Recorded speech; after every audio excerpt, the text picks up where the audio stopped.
has Jace memory adaptives. Basically, it's only really good win condition. It's only great way to end a game.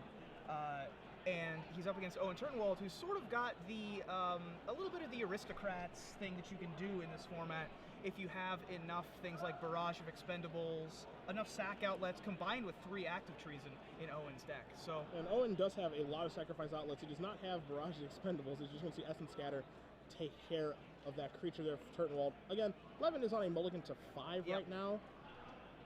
And Turtenwald's deck doesn't really beat the gates down because very few decks actually do that in this format. Can't really take advantage of a person who does mulligan really low. You see, like, his first relevant play right now is going to be the Death Gates Cockatrice, which is a 4-mana 2/2. Yeah. The, Domestication's going to take the Cockatrice right out of the sky.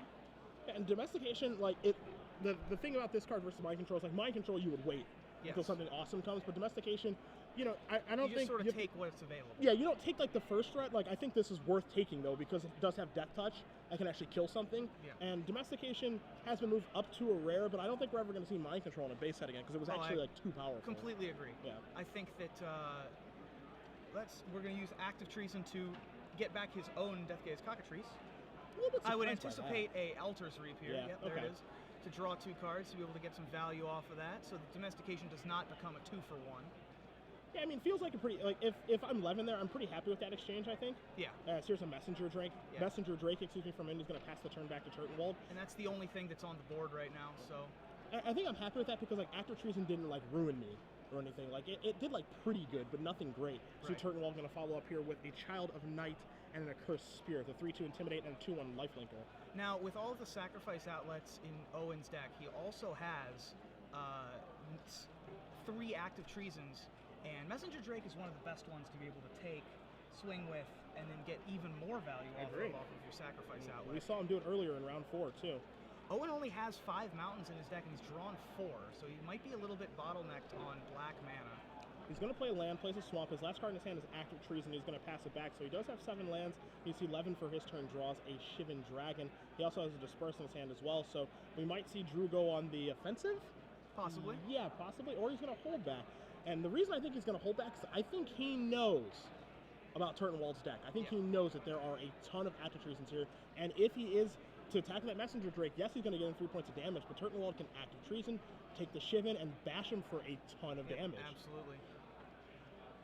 And another interesting note about Owen's deck, I don't know if you guys have talked about it, he does have the Lion, the Witch, and the Wardrobe to be all 3 pieces, the Cauldron, the Newt, and the Witch. And we've seen it in play multiple times when we've watched him today. And when you do piece that combo together, it is pretty good. So here comes the Shivan. Here comes the Pump. So here's 8 damage. I think that Drew, he decided that he's caught up enough to the point where he is fine walking directly into whatever elimination spell Owen would have.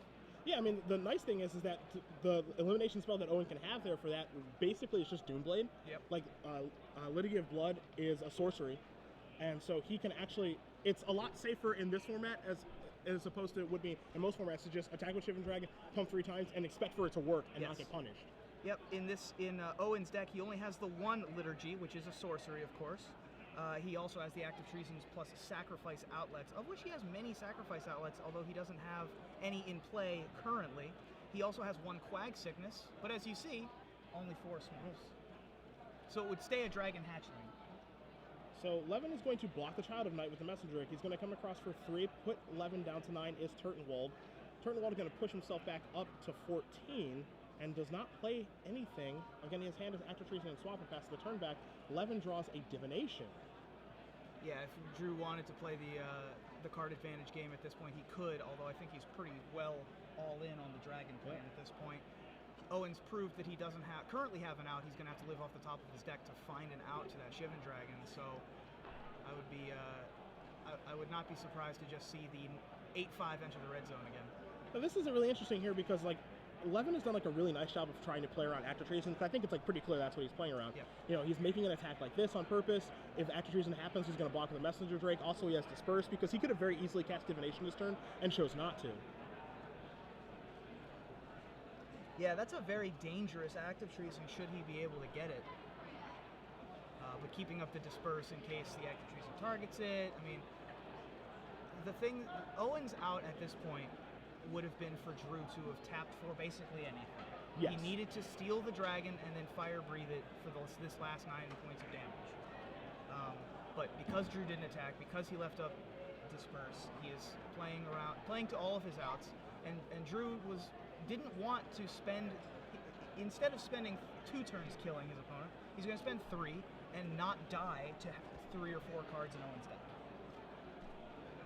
So Turtenwald's finally going to cash in. He's going to cast Active Treason on the Shivan Dragon. Now, we know that Levin has Disperse in his hand. The important thing here is when do you use Disperse? Right. Because it's very easy to use Disperse right now. But is it better to let him take the dragon, let him attack, maybe put some red mana into the dragon? When do you want to use Disperse? Because now Disperse is still there. Active Treason's going to resolve for Turtenwald, so he has the Shivan Dragon. Now you see him tapping some mana.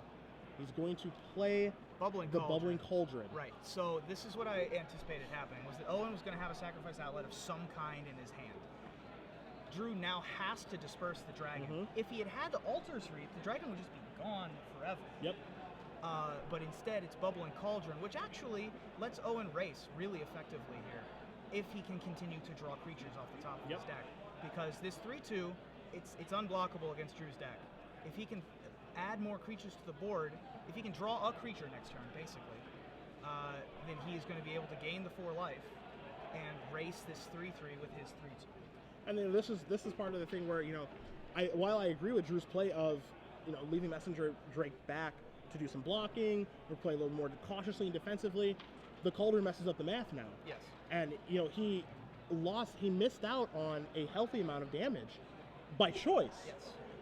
I think that he could have either kept up Disperse or kept the Messenger Drake untapped.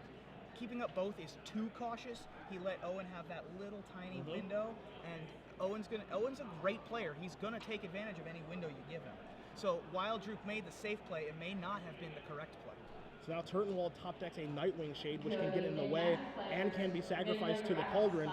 So now it's on Levin, because he's facing lethal damage to draw a removal spell to get himself in. Is there a way to clear that Shade out of the way? He draws an island now. He does have redraws. Divination. Yeah, and Divination.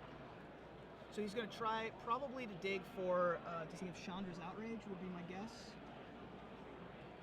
Looks like Volcanic Geyser is an out as well. So he draws 2 new cards, and I don't think he found any help in this situation. No, he did not. He has Tidebinder Mage, which is not going to help him against Owen's board currently, and actually isn't going to help him against Owen's deck, as the only red cards in Owen's deck are Active Treasons. And yeah, I am with you where, again, Levin played this game very, very cautiously. He did not want to get ruined by Active Treason. And again, I don't think that he got ruined by Active Treason, but then, by the way that he played the game, being so cautious, he missed out on some points of damage, and looks like he may end up losing the game as a result, as the Cauldron's going to sacrifice.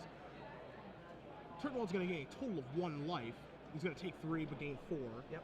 So he's going to go up to 4, and now we're looking at a Curse Centaur, or excuse me, a Cursed Spirit. A Cursed Spirit, thank you. That's going to attack for lethal, and it's going to kill Drew Levin. Yep. So Owen Turtenwald does win game number 1. It's a very thin line that you have to tread between playing cautiously and playing too cautiously. Yeah. Because I know that we have always played against players that are just too afraid of board stalls, or too afraid of 2 giant creatures against 2 giant creatures that are able to have abilities attached, and they play super cautiously. They want to have a huge advantage before they commit anything to the red zone. Drew didn't do that. Drew obviously had a measured game plan. He knew what he was trying to play around. Unfortunately, I think that he hedged too far in that 1 attack step, where he didn't attack with the Messenger Drake when he had the Disperse mana. So I think that that's possibly what cost him the game. Also, mulliganing to 5 is never going to help anybody. Yeah, of course. But it's a thin line you have to tread, and both players played well, but Owen was able to capitalize. So we did a quick update for you guys. Huey Jensen does win game number 1 over Jason Ford.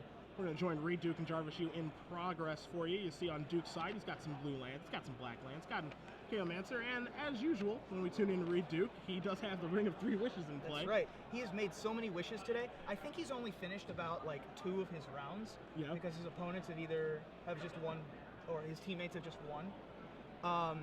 Jarvis on the left there, he's playing mono black. Shocking. Yeah. I know. We've seen a lot of mono black actually in the room today. Jarvis's particular version has 4 copies of Quag Sickness, which is pretty much the first common you look for when looking for the black commons. He also has 2 copies of Corrupt, 2 copies of Liturgy of Blood, 0 Nightmares. Just so everybody knows, because we've seen a couple decks. We've seen a 2 nightmare deck, right? yeah. And we've seen a couple that had 1, or we've seen 1 that had 1, I think.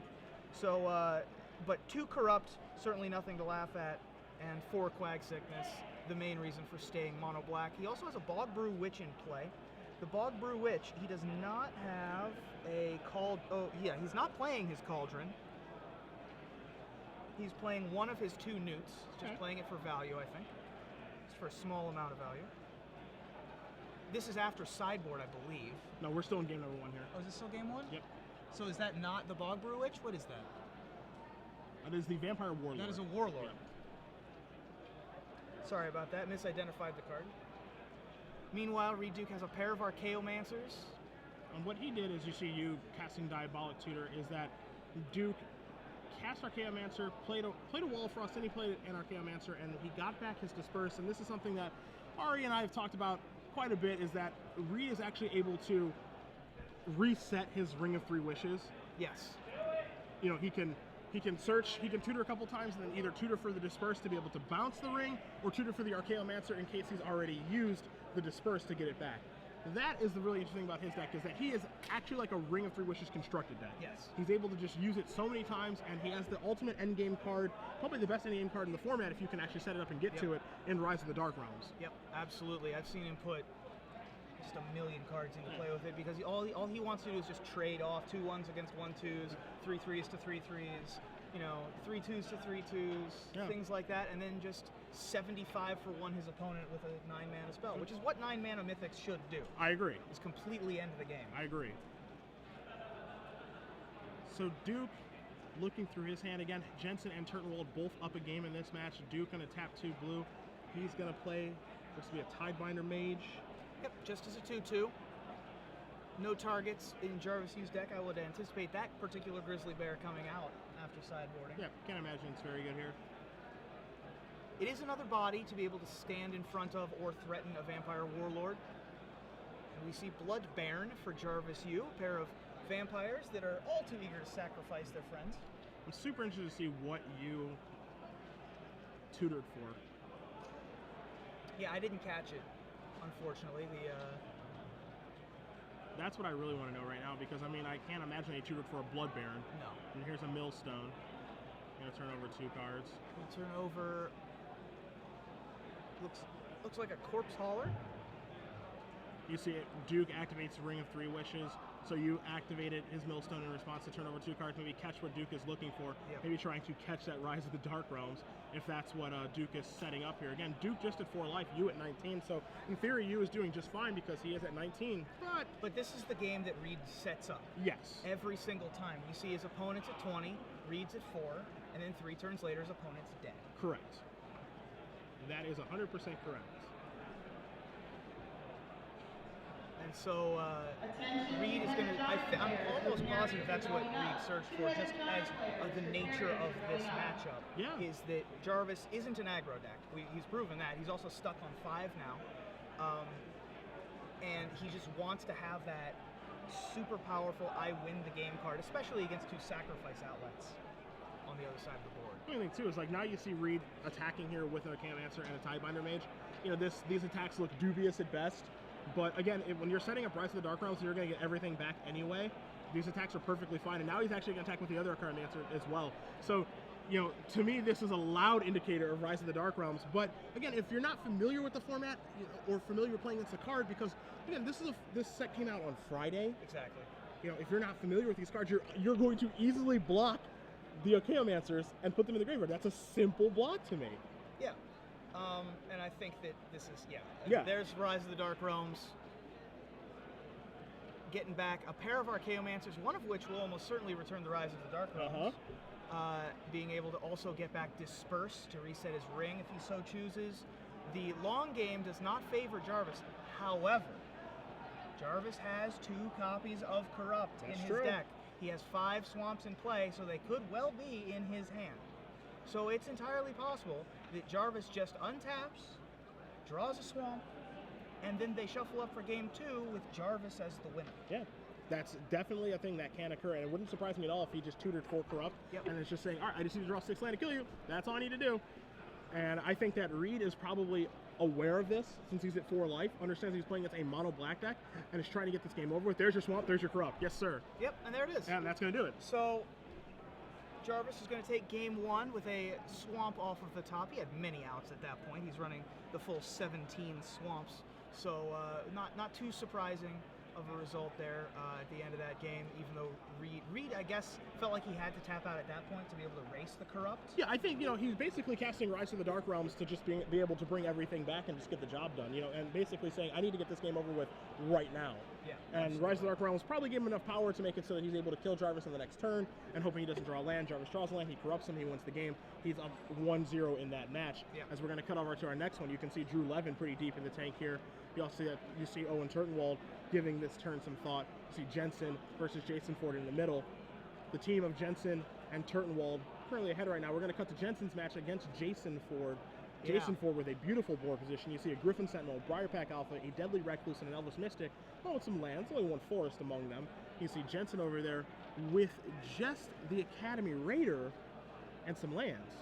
There's Scavenging Ooze, which will help reset the board in his favor, of course. But the Garrick's Horde for Huey is in the graveyard, and that's one of his biggest end-game cards, of course, and very powerful card advantage engine in a deck that doesn't typically have it. And so having that already in the graveyard not going to be a great thing, but he's going to be able to fix most of his draws with the Rummager as opposed to the Looter. Yeah. But Jason Ford gets on tap with his green-white deck. I've seen a couple green-white decks around the room. It's one of the less popular color combinations, but because of the raw power that it has to just put giant animals onto the board, like in large, and getting people with huge amounts of damage is going to be good enough a lot of the time. Going to overload a lot of elimination spells. And that's going to be good enough that game. So Jason Ford's going to tie it up against Huey Jensen. They'll be going to a third and final game, so it looks like we'll be able to cut down to Turtenwald versus Levin. Again, Turtenwald did win game number 1 after some very cautious play by Drew Levin. Understandably cautious, but it looks like it did not end up being correct in game number 1. But, take nothing away. If that wasn't mulligan to 5, Drew very, very competitive in that game. So we'll cut to game number 2.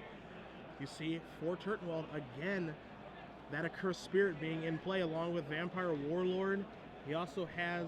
Looks like a Festering Newt. Yeah, he's got the Festering Newt, and then Levin just with a boring old Seacoast Drake.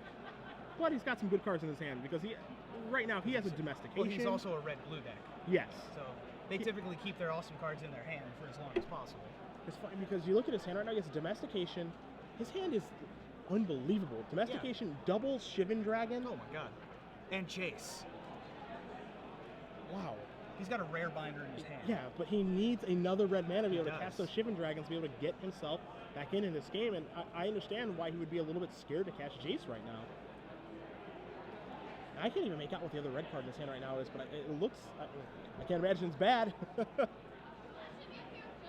Yeah, he's flipping too quick. Couldn't catch it. Yep. So Turtenwald's going to tap some mana. He's going to rearrange this. He's going to play a Swamp, 4 mana. And the Witch. The Witch is here. Which Witch? That'd be Bog Brew Witch. Bog Brew Witch, very similar to the Rebel Searchers from the Mercadian Masks block, able to search up the Newt that he has in play, which is the only copy that he has. And it's also able to search up the Bubbling Cauldron. When you have all 3 of which in play, you turn on all 3 cards, basically, like the Urza lands. They get much better. Yeah, you are living the dream, as it were.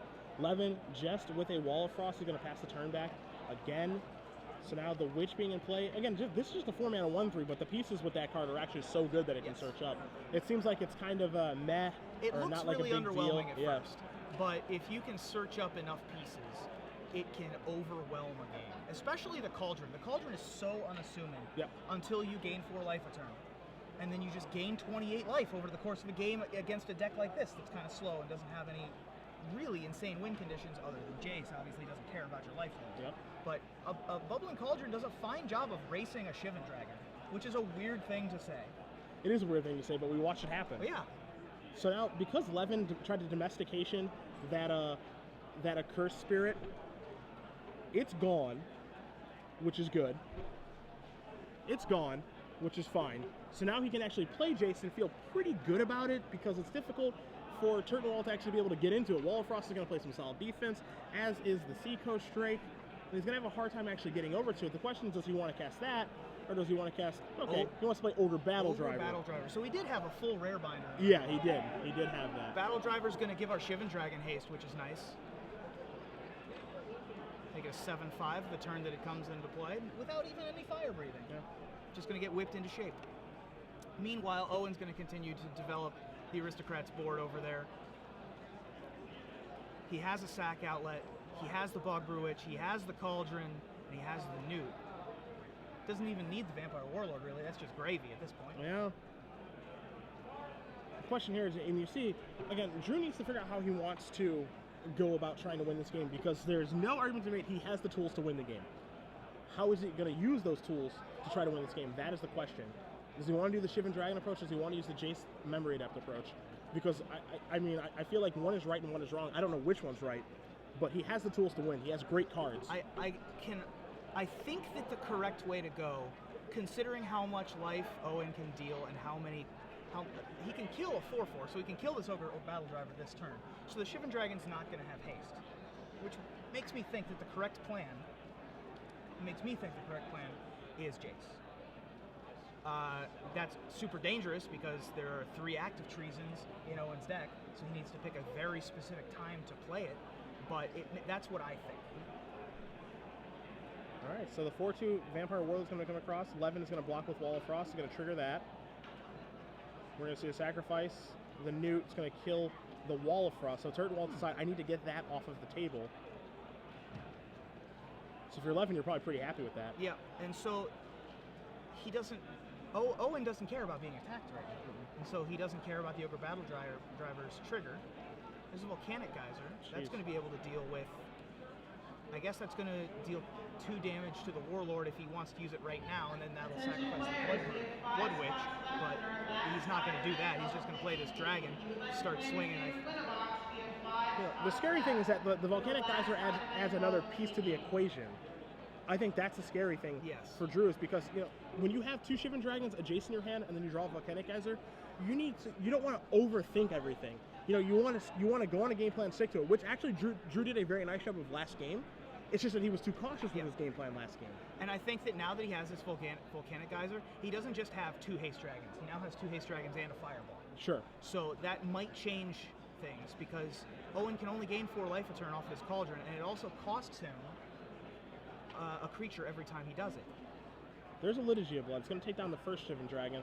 I'm curious to see if Turtenwald knows that Levin has another Shivan Dragon in his deck. In his deck? Well, he's about to find out. Yeah. Certainly.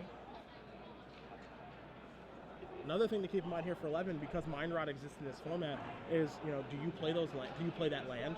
If you play this land and play the Shivan Dragon, you get Mind Rotted. Ugh. Yeah. It's a nightmare scenario. Although he did just play Liturgy of Blood, which adds 3 black, I imagine he might have used the Mind Rot at that point. Trigger. Here comes the Battle Driver. Here comes the Shivan Dragon. Yet again, number 2. Yep. It's got the red mana to be able to pump. Get the extra 1 damage, should he so choose. Turtenwald is going to block with the Witch. Activation from Shivan Dragon to get another point of damage and make it 8. Yep, that'll be 8. There's an Altar's Reap. This is actually a pretty important card here for Turtenwald. He needs to find some action. That was his last card in his hand. All the active treasons right now are incredibly, incredibly good, too. Yep. All the copies remaining in Owen's deck. I believe he only has 2 remaining. Yep. I think he used 1 earlier. I believe so. That's still a lot of outs. He did just draw 2 cards, and he's got another draw step here. Active treason is the draw step. There it is. I think that that's going to be able to do it, unless Drew's last card is negate. That's not going to kill him. He has a flyer back on defense. Oh, he does have a flyer on defense. So that's not going to kill him at all. I mean, it's just going to kill the Shivan Dragon. Right. That's the problem. 7. It's also going to deal 4 more damage to Drew, because he's going to have to not block the Vampire Warlord at this point. 4 mana. What's Turtenwald tapping for now? He's going to tap for the Accursed Spirit. Levin's going to block there. He's going to take 4. Turtenwald's going to sacrifice the Shivan Dragons, and gain 4 life. He's going to go up to 12. Right. So Drew has 6, 7, 8, 9 mana, which means the Fireball would be for 7. So he needs to deal 5 with his 3 power creature, which isn't gonna work. Although Now that's a good draw. That's a good draw. Now this changes a lot, because now I think he goes towards the Jace game plan, because now he can go Jace. He can play Jace, mill Turtenwald, attack for 3 maybe not, and then Frost Breath these 2 guys so they can't get in to into Jace. Right. I think this attack is fine. As we see Huey Jensen's number tick up to 2 over Jason Ford on the middle seat there. So Jensen, Duke, and Turtenwald are going to be up a match right now. They only need to win 1 more, and Turtenwald is currently up a game, but he's in a tight spot right now. Interesting, just a small interesting fact about that Frost Breath. The artist Mike Bierick also did the art for Frost Titan, so it's the same guy. I always thought that was kind of cool. That is actually pretty cool. 4 and 5. So Jace. Tenya. Yep. Attack your library. And there's 1 active treason. 5, 6, 7, 8, 9, 10. Yeah, so that should be it for active treason. Turtenwald's going to give a count. We'll see if we can get a number on how many cards are left in his deck. If it's going to be 1 more Jace activation or 2, which plays a very, very big role in here. You also see Levin is taking Turtenwald's graveyard and is going to write down those cards. A smart move by him, so he's got more information for the next game. Yep. And there are only 8 cards left in Turtenwald's library, so that means that it's going to be a lethal Jace activation on the next turn, so long as Levin can make it to the next turn. That's right. And I feel like Frost Breath is going to make it so that that's a possibility. Yes. I think the Frost Breath was the card that really changed everything in this particular game. Yeah, having the mana to be able to drop Jace and use the Frost Breath defensively, which honestly is offensively, because Jace is attacking. Yeah. Owen has thinned his library to such a point he's drawn 2 cards off of Altus Reap. He's searched out a Bubbling Cauldron with the Witch. He's drawn enough cards basically to make it so that we're late enough in the game that this is going to be a one-shot next turn should the Jace survive and should Drew survive. Draws a card. It's a spell. Just not quite sure what. You see Huey trying to give the most help that he can. I don't think that there's a way for Owen to win looking at his deck list. However, that doesn't mean he's going to give up here because he doesn't know the Frost Breath exists. Yeah. And with Levin at 5,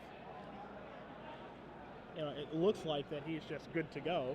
That's, of course, not the truth because of Frost Breath, but you see both players there, Jensen and Turtenwald, kind of talking things through and what should I do this turn? What do you think? Is there anything I can do to try to win this turn? It looks like he can play, if he has 2 creatures and one of them is the Gnawing Zombie, then it's possible that he can win on his next upkeep. Okay. Yeah, while he's decked, he can win on his upkeep. He can do it on his upkeep. Wow.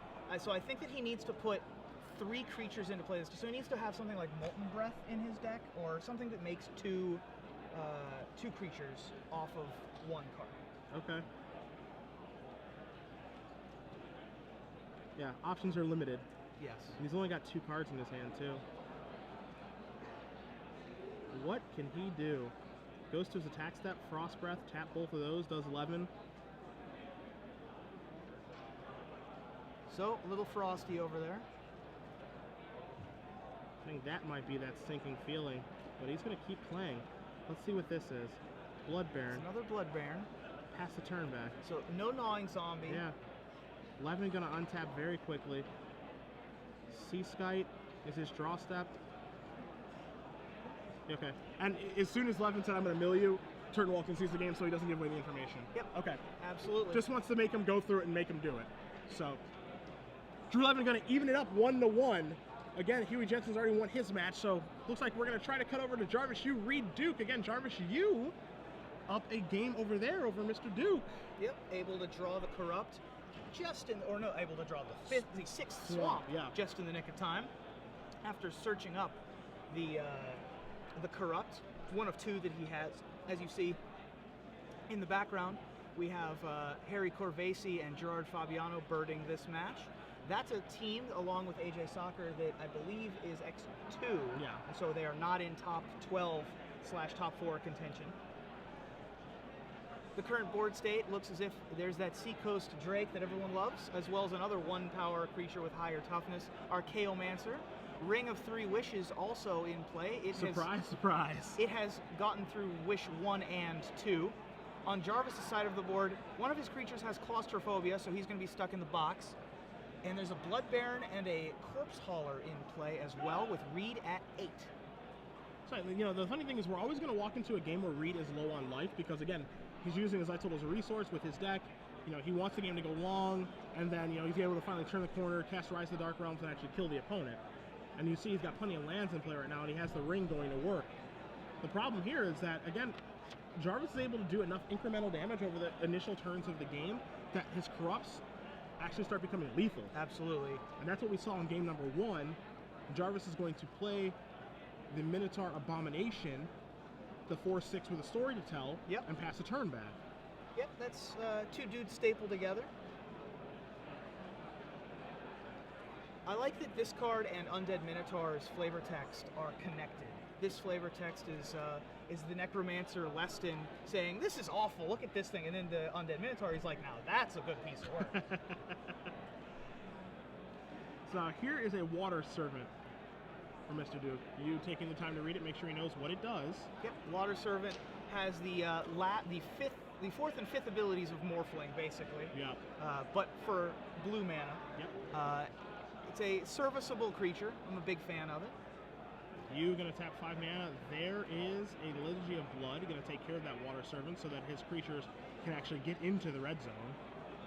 Yeah, that 4/5 is just going to gum, or 3/4 is just going to gum up the board to the point where Jarvis isn't going to be able to do anything. Even though he has that sacrifice outlet, the Nantucket Husk in the form of Blood Baron, that could be a 4/4, could be a 6/6, but it's just going to gum up the problem, and he would rather use his elimination spell on something that's a little unimpressive, a Water Servant, but there also aren't a ton of great options in Reed's deck, and that's probably one of the best ones. Sure.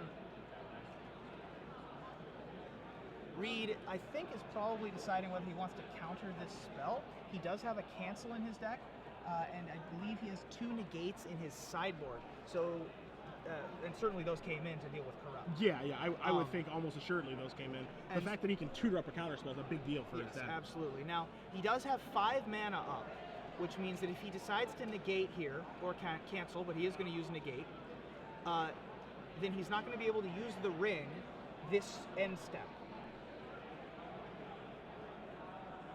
Now you see Jarvis deciding, how do I want to attack? What's going to happen if I do attack? What's going to live? What's going to die? How can Reed potentially block right now? And this is always interesting because, like, when you move the creatures like that up to other creatures to what you think is going to happen, for some, depending on your level of player, that can be very helpful for you. It can be very detrimental to you because you can be giving information about how they can block. Right. When you're playing against a player of reduced caliber, I think it's perfectly fine to do that because I think Reed is good enough to figure out how he could block or see the different ways he can block. Absolutely. Reed, obviously, basically everything's in Reed's wheelhouse, but particularly in sort of control and control matchups that have a lot of creatures. Band control, Jund, etc. Jarvis has a very similar wheelhouse, actually. He likes playing the band control decks. He likes playing any number of Thragtusk decks that like to gum up the board. So both of these players are comfortable in these sort of matchups, where there's a lot of stuff happening outside of the red zone, but there is some complicated red zone things happening. Yeah. And so Reed is still going to be behind the 8 ball here. Jarvis decided to just jam with everything. I think that his body language suggests that he didn't really want to play around anything anymore, and that he needs to just get it over with. Yeah, I really feel like, again, the game doesn't want to go long. Jarvis has 6 lands. He may or may not have Corrupt in his hand. He may just be trying to draw towards Corrupt, but he wants to get Duke under, like, at 6. Yes. Because he has 6 lands in play, so he needs to do what it takes to get him underneath that. Now, here's the thing about that, though. Reed has 8 lands in play. He has a ring with a wish left. So he can always just wish for negate and negate with the 7 mana. That's an expensive counterspell. But hey, if you're going to die, then I would wish to not die. Yes. So the dust is settled. Damage comes through. And Water Servant also survives. So we now have a stapled together Minotaur in play, as well as a embodiment of Water Spirit. Is this a... Okay, that's Claustrophobia. Claustrophobia. Water Servant's going to come across. It's going to deal some damage. It's going to deal 4. Yep, and Duke is going to pass with 5 mana available to be able to wish. Quag Sickness is the draw for Jarvis this turn. He's going to attempt to corrupt. There is a cancel. That gets countered. Yep. Doesn't allow Duke to wish for this turn, but hey. Counterspell's certainly good enough. Yeah. And that, I think that was the window Jarvis wanted. He saw that Duke left up 5 mana and was like, well, he's just planning on wishing for the counterspell, I guess. Unfortunately for him, Reed now is up to 3, I believe, just the 3 counterspells in the main, but was able to use it. Oh. Jarvis is going to cast Corrupt, and Reed's going to be able to use the wish to go get Negate. To go find Negate, just like you mentioned. That's right. Negate the Corrupt, and now both of Jarvis's Corrupts are taken care of now. Look, Jarvis had a plan. His plan was, well, I'm going to corrupt you if you counter it, I'm going to corrupt you again. If you've got 2 counterspells left in your deck, okay. Yeah. And guess what? Turns out Reed Duke had a counterspell left in his deck and a cancel in hand. Is it possible that Jarvis could have baited out that Corrupt with the Quag Sickness in his hand? Who knows? We'll never know now. Probably not. I don't think that, because the Quag Sickness wouldn't have sped the clock up at any point. So I think Reed would have just let that resolve. And now Diabolic Tutor. So does Reed think that Jarvis has a 3rd Corrupt in his deck? Well, I don't know if he thinks that, or I don't know if there's anything he can do about it, because he's out of wishes. Right. So Jarvis isn't immediately grabbing a card. Yes. I think that means that Reed thinks, okay, I'm not just dead. Which means that he doesn't have the 3rd Corrupt. Yeah, better yet, he's consulting his teammate on what to grab. Yeah. So it's very clear now that it isn't Corrupt. It isn't Corrupt. That much is obvious. Of course, you guys know at home, just like we do here in the booth, that there are only 2 Corrupts in Jarvis's deck list. He's cast them both. They've both been countered. So now this Diabolic Tutor is super important on what do I search for to try to win. It's at this point that a more flamboyant player than Reed Duke would kiss his fingers and then point to the sky. Yes. Perhaps Owen is doing that next door, but I think that Reed is content in the knowledge that Corrupt number 3 isn't in his future. All right, so Duke draws his card for the turn. He is going to play a Corpse Hauler. What to get back? That's actually a really good draw. Yeah. 3 mana. 3 mana is going to be able to go get Archaeomancer if he wants it, but playing the Archaeomancer would leave him with only 1 mana up. Unless the extra land is in his hand, then he can have Negate mana with the Archaeomancer in play. But how good is Negate right now? You know, would you rather? If he's afraid of Corrupt is the only reason. I can't imagine that he's afraid of Corrupt now. So now the question is he going to sacrifice this? Is he afraid of? I mean, is he going to get dispersed to try to reset his ring? Yep. So he does have the land. 1, 2, 3, and 4. So he can go get Negate if he wants. Yep. He's going to get back. He gets back Disperse. You draws a card. A Doomblade. He searched. And that's what he searched for. He searched for the 2/3. He must have nothing good left in his deck to search for. His resources have been exhausted. Deciding how he wants to use his Disperse, it's going to get him some wishes. And this is where Reed wants to be. He is so late in the game that his opponent is just low on breath, sweating, tired, ready for a nap. Meanwhile, Reed's just wishing for more wishes. So there's the ring. Yet again, with enough mana to be able to search. And I love this art, by the way. It's so unique in Magic. I don't think I've seen anything that looks like that. That art's awesome. Yeah, it's so good. Very powerful effect as well. I'm hoping to see some Battle of Wits tomorrow, because there are so many ways to search your library for it. And I guess this is actually a way to do it now. Yeah. So you've got Tutor, you've got Ring, you've got Diabolic Revelation. There's another one that I'm forgetting. Yeah, there are at least 4 tutors now. As Doomblade takes care of the Archaeomancer, in comes the Undead Minotaur. It's going to put Duke down to 2. Sure. 2's not 0. 2 is not 0. So a ring activation. Yeah, there's Rise of the Dark Realms. There's Rise. You don't see Reed cast spells very quickly often, but yeah, no, I need to cast fairly this right obvious. now. Yeah. He tried to tap his ring for mana. He was so excited about it. There's Rise of the Dark Realms. That's Liliana Vess's ultimate ability on a sorcery, which I find awesome. Whenever they print brand name sorceries based on the Planeswalkers, like they did with Sorin's Vengeance, or Soren's Thirst. So that's gonna tie it up. You saw Jarvis immediately concede the game, knowing that if he diabolic tutored for an Undead Minotaur, yeah, he's got no outs. So he's gonna concede the game. So we are going to go over to this other match here. We'll do our brought out view for you guys so we get that camera repaired for you. Yep. And we see Levin and we see Turtenwald going at it. As soon as we can, we will cut into that match. Jason Ford lost his match to Huey Jensen. Jarvis Yu, Reed Duke tied up. We cut to the Levin Turtenwald match. We'll get our life totals updated for you guys just to make sure we're all good. We cut into double Wall of Frost, the Sea Skite, and a card that we have actually not seen be cast today. Yeah, Flesh Pulper Giants. Yes, the one that comes into play and squishes a creature with the toughness of 2 or less. Yeah, was also recently in a Vorthos storytelling article on the Mothership, in which a goblin went out to go get something to go eat, and he got stepped on by a giant at the end, which was kind of awesome. There's the Flesh Pulper Giant. He's a 4/4 for 7, but he does have this.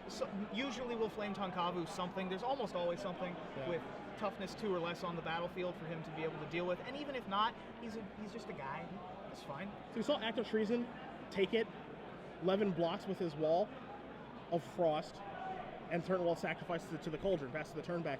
You see a lot of lands in play for both players, Turtenwald having more of them, so it's very clear to me that he's been flooding at some point this game, and now he's trying to come back. Levin has great defense up right now, though, in the form of multiple Wall of Frost and a couple flyers to get some damage in. A Volcanic Geyser his draw step for the turn, but you always have to be aware when you're playing against Turtenwald's deck because there are so many Active Treasons you have to play around, and Levin has a Shivan Dragon in his hand that he's not casting.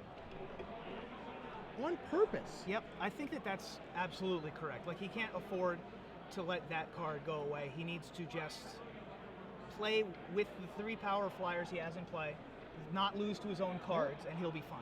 And you saw that Turtenwald plays the Accursed Spirit, the card that was able to win him game 1 and almost win him game number 2. Essence Scatter takes care of that.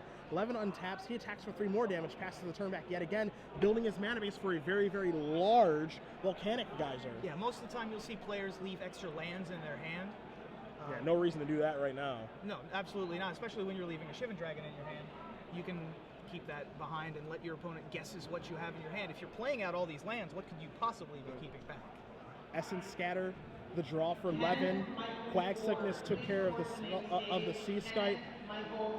Turtenwald passes the turn back. Levin draws an island. In for 1 he goes. Gonna knock Turtenwald down to 10. There's a land. Land past the 10, turn. by the way. Owen's at 11. Drew needs to get to 12 to be able to fireball for 10, although it's going to be for 9 here. So he needs 1. If he has 1 more land, then the Geyser does it. ... Bubbling Cauldron's still in play. Correct. So as soon as Owen is able to find a creature, now we're going to see the dragon. And the reason you see the dragon is because Levin has negate in his hand. He has negate and Essence Scatter, and he can play both. So there's Active Treason. I don't think so. Negate that immediately. We'll see if Turtenwald has another one. No, it looks like he's got even more land in Yeah, his hand, I see a mountain. Yeah, it looks like he has a swamp and something else. So Levin going to quickly untap after he immediately negates that Active Treason, draws his card. The card he draws is Disperse, super relevant here. Comes across for a bunch of damage with the dragon. Will he Fire Breathe or will he Fireball? I think that he'll probably Fire Breathe for 1, just to sort of spread his numbers out. Sure. There's no reason for him not to, I suppose, unless he just wants to keep all of his mana for all of his instants. He's going to disperse the Cauldron, going to force an activation with that on the stack, Fireball you, and that is going to do it. So Drew Levin is going to win this match 2-1 over former Player of the Year Owen Turtenwald, and that means we are going up to a very important and third final game between Jarvis Yu and Reed Duke to see which one of these teams is going to remain undefeated. Absolutely, and be the last remaining undefeated team. Although, honestly, I would be surprised with how decently and how well this tournament has gone for them already, and how good players they all are, that we wouldn't see them again in the top 4, which I think would be a great rematch. Well, I mean, this one has been good so far. Yep. So if you're just joining us, I'm Ruben Bressler. I'm joined by Cedric Phillips. We're going to cut to the last match of this Ford Levin against Team Huey Turtle Duke, Reed Duke, Huey Jensen, and Owen Turtenwald. We're in game 9 of this match. Reed Duke's deck has Rise of the Dark Realms and has Ring of 3 Wishes as its big heavy hitters. It wants the game to go as long as possible. Jarvis Yu, usually in that role, but he is has to take a slightly more aggressive tact in this matchup with his double Corrupts. The matchup is basically going to play out with Reed usually having to use his life total as a resource. As you see here, he's going to take a bunch of damage and just keep playing some lands. And then he's going to get down to around 6. At which point Jarvis will try to resolve Corrupt, and Reed will either counter it or he will die. That is how the first 2 games have gone. And so we will see if we have a replacement or if we have the same deal in this game as well. And it looks like Duke is flooding pretty badly here. You know, you see Jarvis with he's going to play another Swamp. He has he has 1 Undead Minotaur and 2 Minotaur Abominations in play. He's going to finally tap some mana. He's going to play a Claustrophobia and pass the turn back. So Duke does not have a lot going on this game. Yu draws a card. It looks like that was a Blood Baron was the draw for the turn. You see him looking at his creatures. How do I want to attack? Reed also has 9 mana, so at any point he can rise. Like the Dark Knight himself. I was hoping you wouldn't make that joke. Yeah, I was really apologize. hoping you wouldn't make I'm sorry. that joke. Come on! Look, man. You're so much better than that. I disagree. I have a reputation to keep of being awful with puns. Hashtag inning. Corrupt gets negated, unsurprisingly. Duke is going to play Claustrophobia immediately. Jarvis is going to show him another Corrupt, and that is going to be it. We have a bit of an upset, wow, my friends. Jarvis Yu, Jason Ford, and Drew Levin defeat and give the reigning champions their first loss. Reed, Duke, Huey Jensen, Owen Turtenwald, they are human. Apparently, well, they are human. Still debatable. They may yet win this tournament. They're still in great shape to make top 8 with only the 1 loss here late to the only remaining undefeated team of Jarvis Yu, Jason Ford, and Drew Levin.